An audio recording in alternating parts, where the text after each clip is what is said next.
And welcome to your most awaited segment, the beauty segment. Beautiful दिखने के लिए हमने क्या कुछ नहीं किया, अच्छे से अच्छी क्रीम्स लगाई, ऑयल्स का यूज़ किया, पेस्ट लगाया, nearly everything we have done. लेकिन फिर भी कहीं ना कहीं कुछ कमी रह गई। वो कमी इसलिए रह गई क्योंकि हमें ब्यूटी के मिथ्स एंड फैक्ट नहीं पता। आप बताइए, आप में से कितनी गर्ल्स हैं या कितनी विमेन हैं जिन्हें ब्यूटी के मिथ्स एंड फैक्ट पता है? अगर आपको नहीं पता है तो चलिए आज आपकी ब्यूटी पार्लर में आपको यही बताते हैं क्या है ब्यूटी के मिथ्स एंड फैक्ट।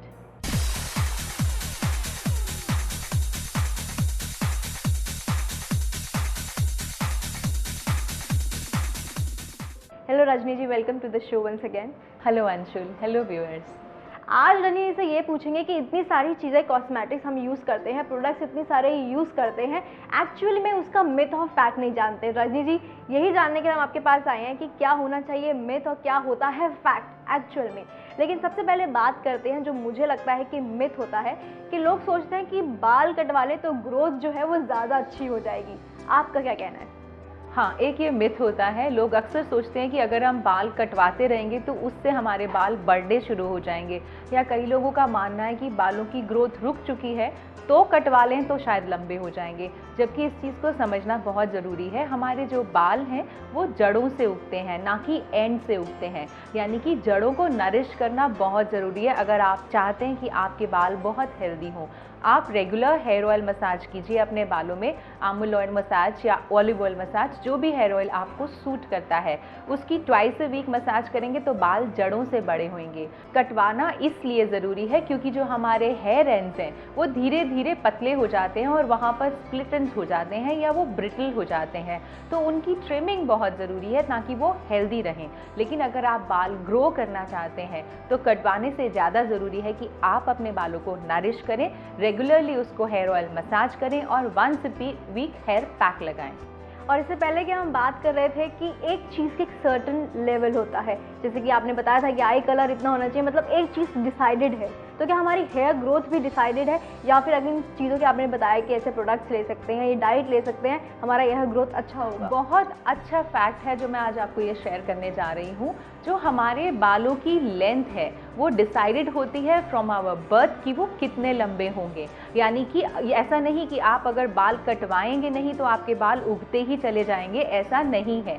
जैसे हमारी हाइट डिसाइडेड है, हमारा आई कलर डिसाइडेड है, हमारा कॉम्प्लेक्शन डिसाइडेड है, उसी तरह से हमारे बालों की जो लेंथ है वो हमारे बर्थ से ही डिसाइडेड हो जाती है। आप देखेंगे कि एक सर्टेन लेंथ अचीव करने के बाद आपके बाल नीचे से पतले हो जाते हैं और ग्रो करना बंद कर देते हैं। उनको फ्रेश दिखाने के लिए आप रेगुलर ट्रिम करें तो ज़्यादा अच्छा है। ऐसा ना सोचें कि आप अगर बाल कटवाएंगे नहीं तो वो और लंबे होते जाएंगे। एक सर्टेन लेंथ के बाद आपके बाल बढ़ने बंद हो जाते हैं। अब अगर हम बात करें डैंड्रफ की, डैंड्रफ एक ऐसी चीज़ है जो बहुत ही कॉमन है। तो आपको क्या लगता है कि dandruff is caused by dry scalp या इसका कुछ और मिथ है? हाँ, बिल्कुल सच बात है। अगर ड्राई हेयर में ही डैंड्रफ है तो ऑयली हेयर वालों को डैंड्रफ होना ही नहीं चाहिए। जबकि डैंड्रफ का जो मेन कारण है वो होता है इट इज़ एन इन्फेक्शन। ये एक तरह का फंगल इन्फेक्शन है जो हमारे बालों में हो जाता है।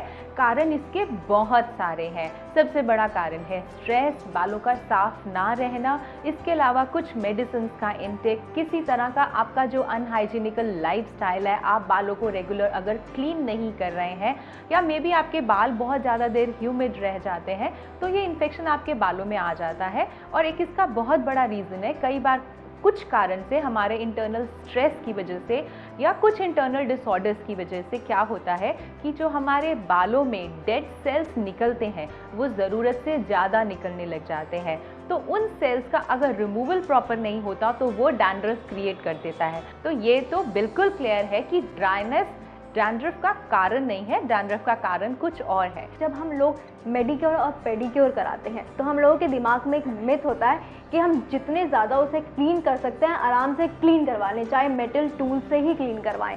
तब उन्हें ये समझ में नहीं आता कि आप अपने जो मेडिक्योर और पेडिक्योर करवाते वक्त जो मेटल है उसका आप यूज़ कर रहे हैं, दैट इज़ हार्मफुल। सही बात है। कई लोग ऐसा मानते हैं कि जब हम मैनिक्योर या पेडिक्योर कर रहे हैं तो जितनी डेड स्किन है उसको एक बारी में ही क्लीन कर दें। आप इस बात का खास ध्यान रखें कि अगर आपने पेडिक्योर में मेटल स्कैल्पर यूज़ किया है एक बार, तो आपकी एड़ियों की जो डेड स्किन है वो बढ़ जाएगी। ये हमारी बॉडी की नेचुरल टेंडेंसी होती है कि जितनी ज़्यादा आप प्रोटेक्शन को रिमूव करते जाएंगे, वो हीलिंग के बजाय उसकी रेजिस्टेंस बनाना शुरू कर देती है।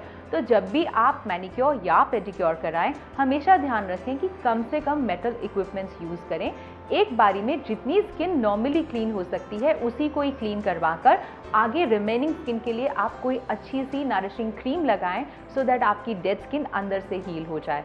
बहुत ज़्यादा मेटल इक्विपमेंट यूज़ करने से आपके जो क्यूटिकल्स हैं वो और बढ़ जाएंगे और आपकी डेड स्किन और बढ़ जाएगी। ये तो श्योर है कि उस टाइम पाँव बहुत सुंदर लगेंगे, लेकिन तब आप नोटिस करेंगे कि आपको पेडिक्योर की ज़रूरत और ज़्यादा फ्रीक्वेंटली पड़ रही है। कि अगर नॉर्मली आप पेडिक्योर 15 दिन में या 1 महीने में करवाते थे, आपने जितनी ज़्यादा डेड स्किन रिमूव करा ली है, आपको पेडिक्योर की फ्रीक्वेंसी में भी वीकली करवानी पड़े, क्योंकि पैर उतनी ही जल्दी उतनी ज़्यादा डेड स्किन दोबारा बना रहे हैं।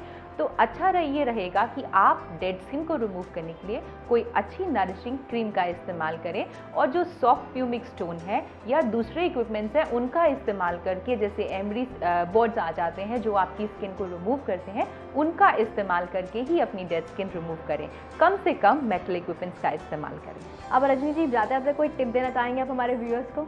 बिल्कुल, देखिए ऐसा है, कुछ भी पाने के लिए हमें अननेचुरल नहीं होना है।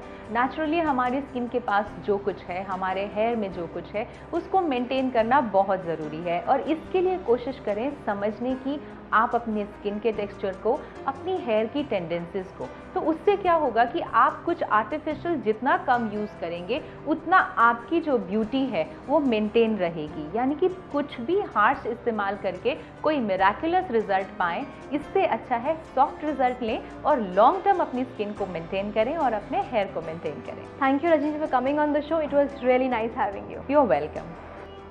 अब कोई भी चीज़ आप अगर यूज़ करेंगे अपनी ब्यूटी को इन्हांस करने के लिए, तो आई एम श्योर उसका रिजल्ट काफ़ी इफेक्टिव होगा, क्योंकि आज हमने जान जो लिया क्या है ब्यूटी के मिथ्स एंड फैक्ट। ऐसे ही इंटरेस्टिंग टॉपिक के साथ मैं फिर हाजिर होंगी। तब तक आप देखते रहिए just for women only on Pragya.